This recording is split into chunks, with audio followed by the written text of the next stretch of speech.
When I was interviewing for dev jobs a long time ago, I always wondered who were the successful developers on the teams that I was interviewing for. And so I want to share three developers at three companies I've worked at as a dev. And I want to share some of their traits. They were some of the most successful people, dependable people on the teams, and they were loved on the teams and throughout the company. And so let's just start with the first one. I'm not going to give names or anything like that. I don't think it matters. But I'm thinking of a developer who kind of was just available to everyone. Like if people had questions, like sometimes people are just kind of afraid to bug people.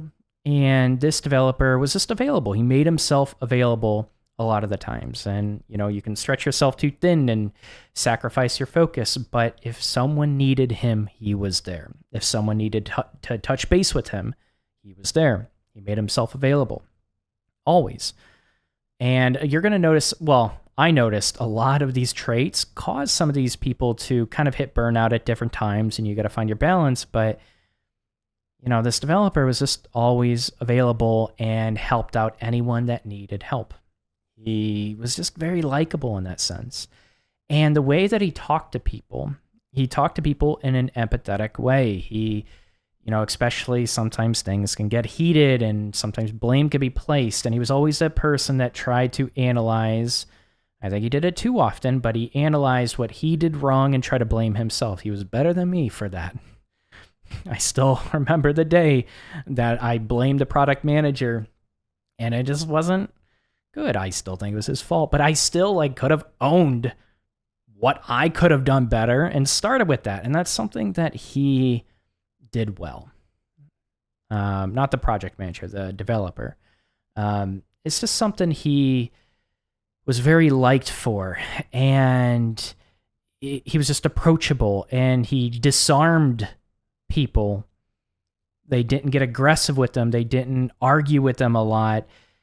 They just immediately were open to what he had to say and what he had to contribute, because there's just this confidence, this aura that you give off when you don't let your ego control what you say or what you do. It's just something in the background, something when you're around people like that, you want to listen to what they have to say. You respect them. Because a lot of times you're not, when you're talking with someone that doesn't really try to understand what you're saying, understand where you're coming from, your guard goes up and you don't really get very far or it takes a lot longer to get to kind of an agreed upon point or to collaborate with that person to be able to push that product out faster. A lot of blockers tend to happen when people don't take pure ownership. A lot of just really dumb blockers. And you never experienced that with him. Ever.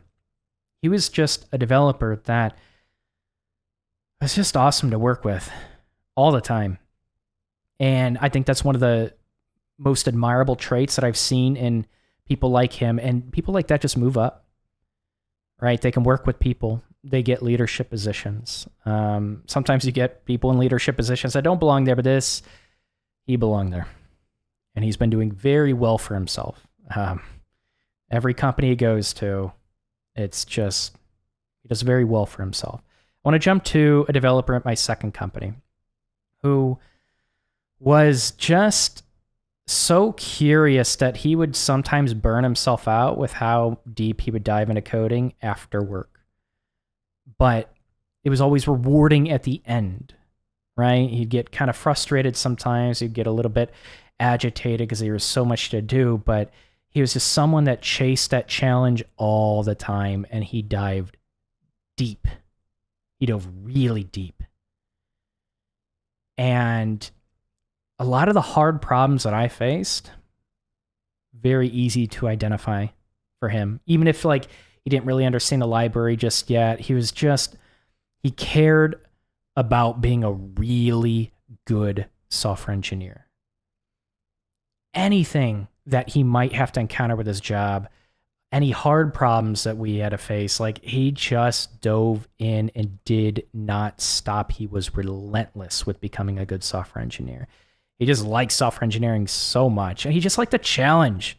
He really, really liked the challenges. And he was really good. He's doing very well for himself.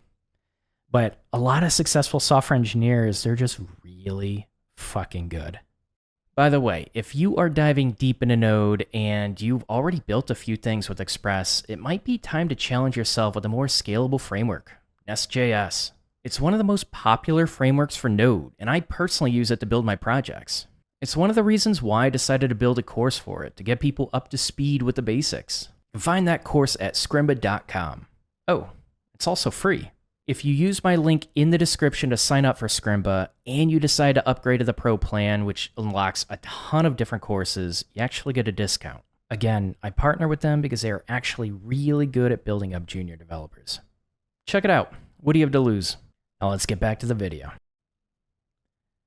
And if you feel like, you got an awkward personality, one way to make up for that, and not entirely, it's to become a really good developer. Care about that skill development. Care about that deep knowledge. And also, as you kind of get more comfortable in a company and you start getting a little bit more trust to take more ownership over other parts, be willing to be more of a generalist. Be willing to learn stuff and adapt and just be really fucking good at whatever you do, whatever problem you have to tackle, because you are a problem solver. You care about whatever problem is in front of you, you're going to solve it. And that type of person will be good outside of coding. Doesn't matter the problem. It's just a mindset at that point. It doesn't matter the problem. They can go outside of coding, they can go to finance, they can go into healthcare. It doesn't matter. They're going to be really good at whatever they do. But that is a type of software engineer. Like, there are just some people that kind of just coast by. You work with them, some of them, and they're doing the bare minimum possible. You know the types of software engineers. You know what the team thinks of them. Even if they don't speak it out loud, like, you kind of just know. You know that the really good software engineers are well respected. You respect the really good software engineers because of what it took to get there, to get that knowledge, the drive, the character they had to build. You just know what it takes to get really good at something. And then the third developer at my third company,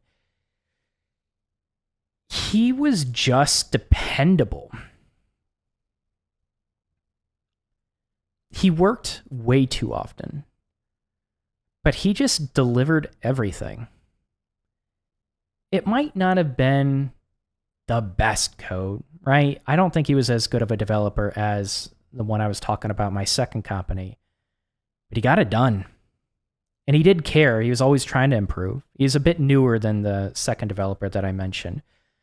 But he was a senior developer at my third dev job, and it just, every deadline he hit, anytime the company depended on him or needed to depend on someone, they depended on him. He's a back-end focused, but he's good at the front end. Like, I remember him doing code reviews for a lot of my front-end code. He knew JavaScript very well, but he's just dependable. That's it, right? And that might sound bad to you because he had to work a lot of extra hours, but he was just that person that always got it done. Things did not get delayed, and if they did get delayed, it wasn't his fault. It was never his fault. And I think a lot of teams, CTOs, they'll help you through trying to grow, and kind of like, if there are blockers, they want you to teach you how to overcome those blockers on your own, and like what is your thought process that we need to improve so that you are able to problem solve through this more quickly next time, right? But leaders just want developers that are going to do what they say and get shit done. And we're in a market right now where that really matters. Think about even your own coding journey. You know what you need to get done. Are you getting it done? because the people that are also applying for the same positions, there are plenty of people that are. There are plenty of people that are spending more hours than you because they feel like they're not learning quickly. They feel like they're stupid. Good developers make up for that. Oftentimes it's just an illusion. It's just a self-confidence issue, but they make up for that by just putting in the fucking work. There are developers that just put in way more work than you could ever know, than you've ever challenged yourself with. And a lot of these traits, I am not saying I have most of these traits. I'm always trying to improve this stuff. I looked at all of these people, I put them on a pedestal. They were really good at what they did, and they were well respected for it. I'm not saying this trying to talk down to you. I'm saying that there are good developers that are even applying for entry-level positions that haven't had a dev position, but they're just like people that have built up the characteristics and the habits to be a really good developer before they even break in, that you're competing with. I really want you to be aware that being a developer is multifaceted. There are different ways that you can really stand out. Sometimes it's social, sometimes it's more technical. It is a balance at the end of the day. But one thing that I can promise you from what I'm seeing with some aspiring developers, and it's still just a minority, but you're competing with them, they are putting in the work. More work, significantly more work than I'm doing for my business right now. They're really good. And they will get hired if they don't give up. So, set a schedule for yourself. And if you know you need to get something done, get it done.